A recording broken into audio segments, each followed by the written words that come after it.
All right, so today's episode actually is not in the shop. It is elsewhere.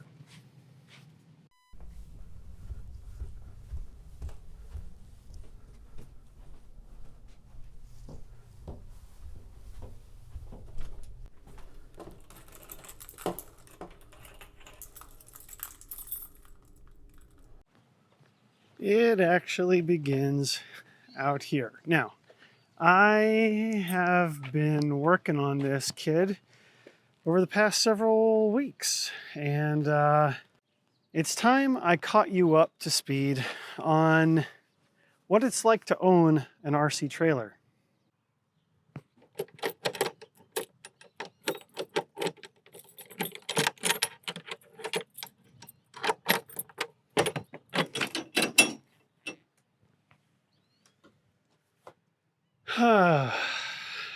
Where do we start? I guess the first thing that we could start with is the fact that I have played around with stickers. I tried putting custom vinyl stickers on the side, and Sun did not like that. Destroyed them in like one season easily. Had to scrape them all off with a plastic razor blade and a whole bunch of stuff. So it looks fine now. Can't even tell they were there, but you don't recommend. Get it professionally done. So that's tip number one. Tip number two, stickers. Stickers are a thing.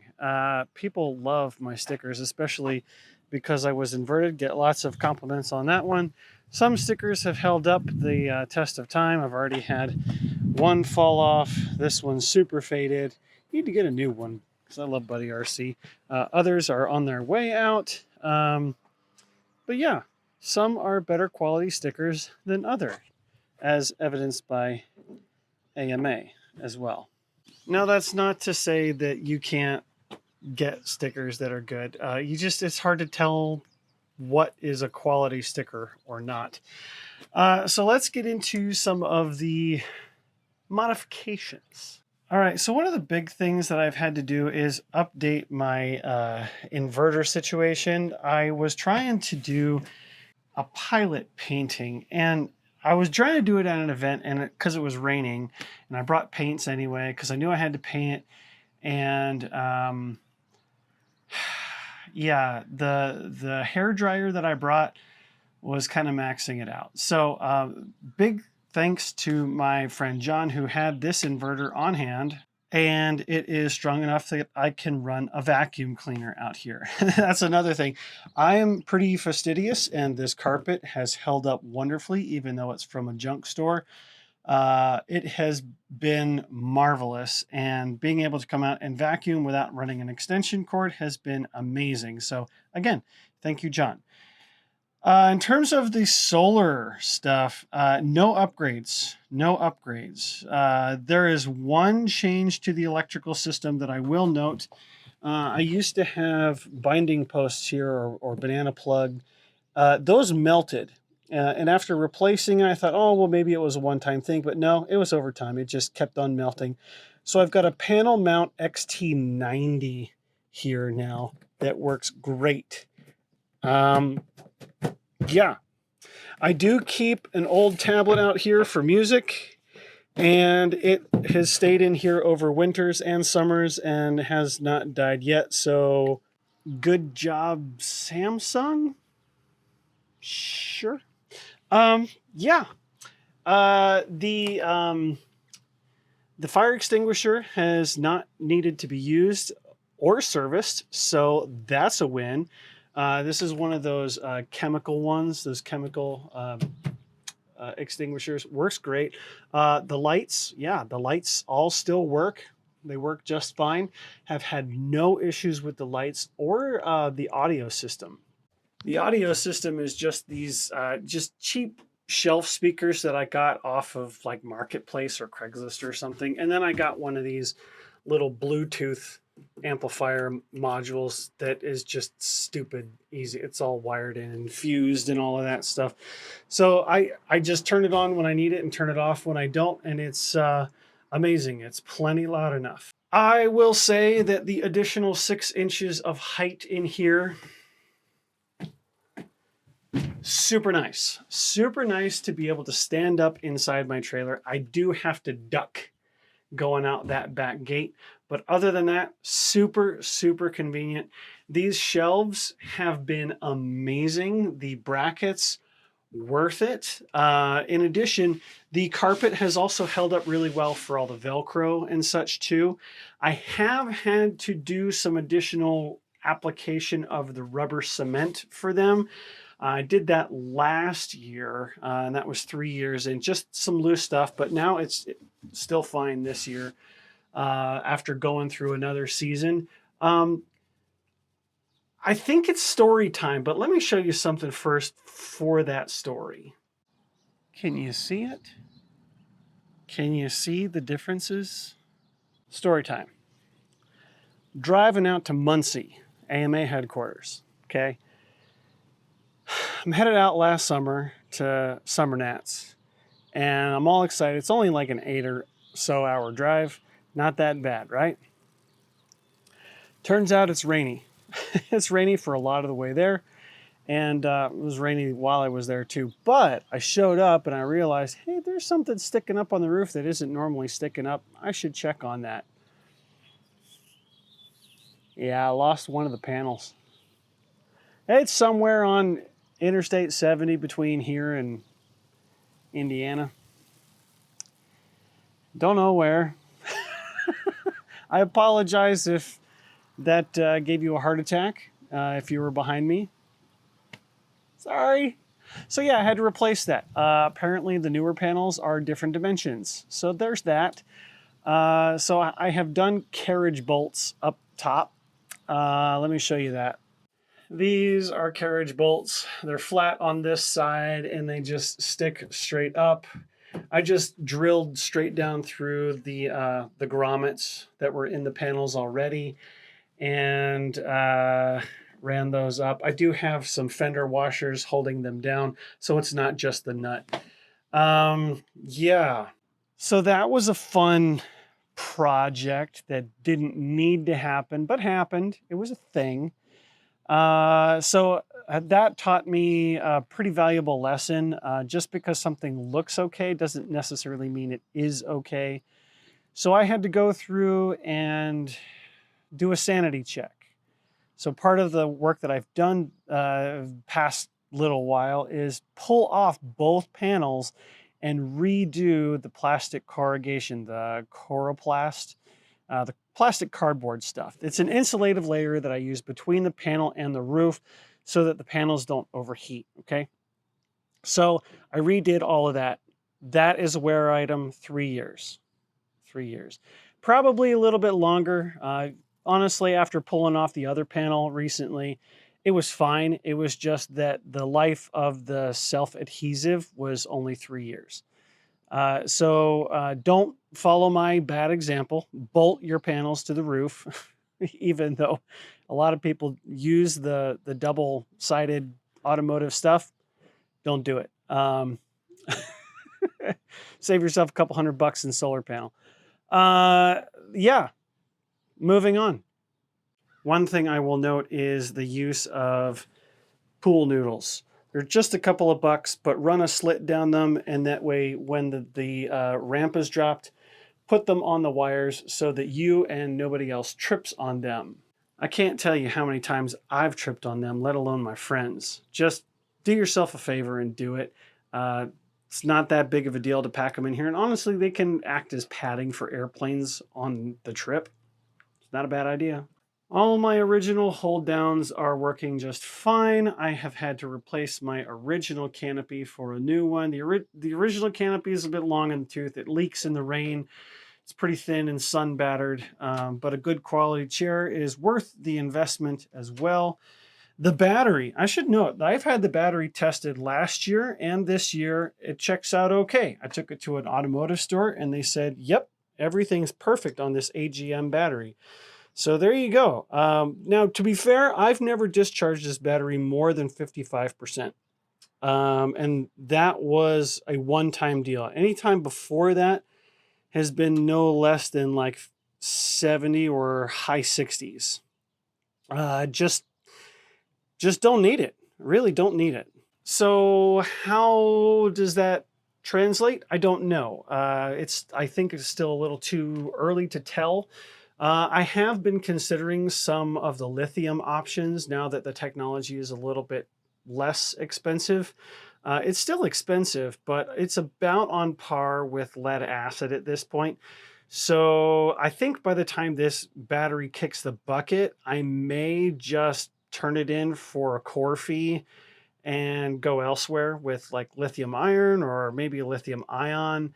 The cool thing about the charger, the solar charger, is that it's adaptable to multiple chemistries. So kind of don't care. Just whatever's cheap and whatever fits in the box.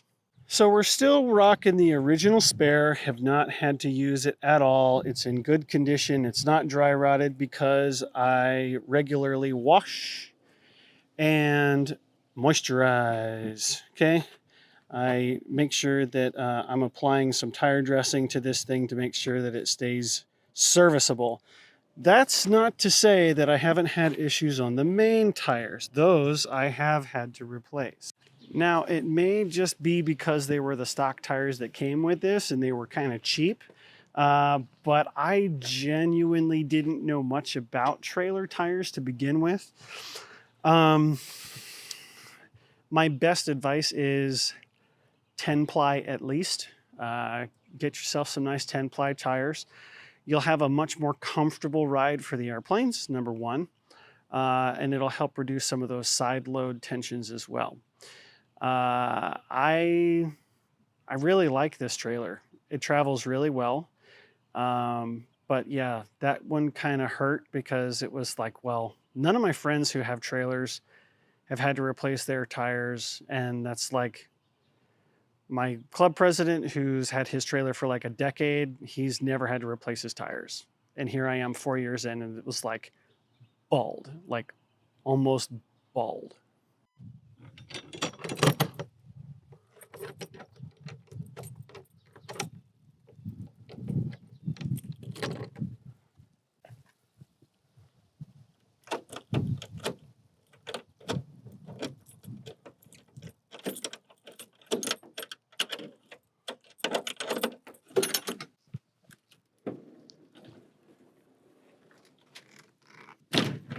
In terms of the load ramp, I am still really happy with the original coating of the no slip or gripped paint.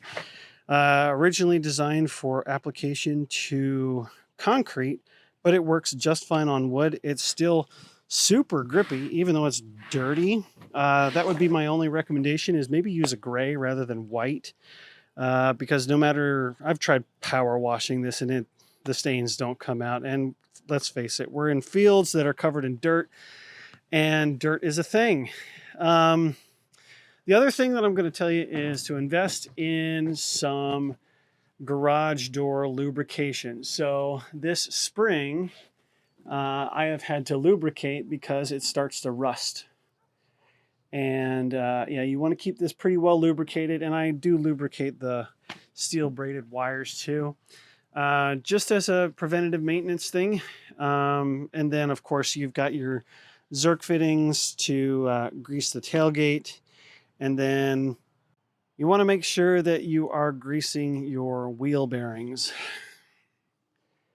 It's a dirty job, but you got to do it. I do it every time I am going to go on a long trip. The trailer says every 6 months. If I'm not traveling anywhere, I'm not going to change it. So there's that. Yeah, let's see. What else is there? And now we're in my garage. And the reason why is because I keep all of my service stuff out here mostly. The one thing that I need to point out is ball lube. All right. So there are a number of opinions on whether or not to lube your hitch ball. So let me break it down as simply as I understand. If you dry ball, you're just going to dry ball. It's going to be what it is. And the idea being that if There is dirt that's flung up into the ball area. The friction and moving around, eventually it will fall out. At least that's the theory. Given what I've observed, it's not always the case. There are fines that are going to just get in there regardless. And those kind of sort of like, it's unavoidable, right?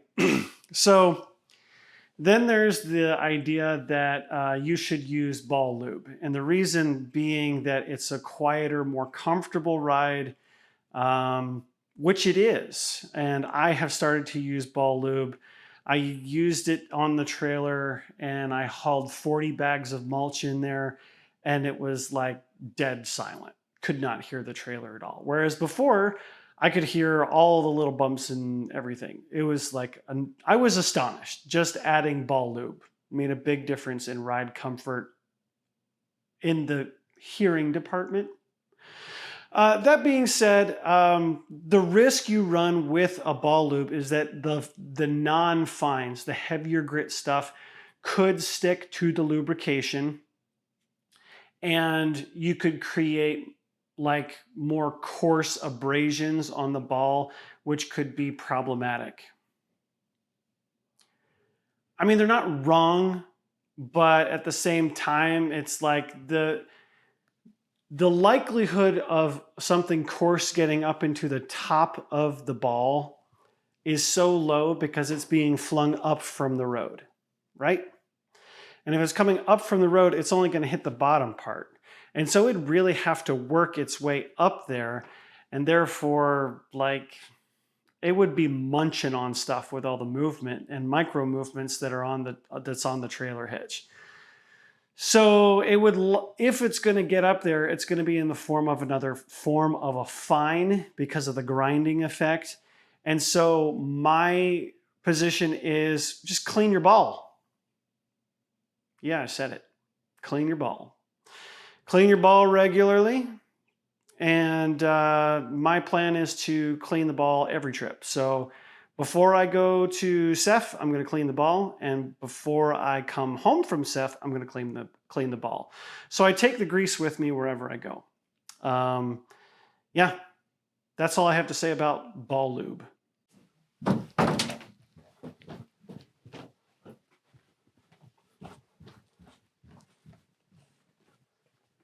All right, back in the shop.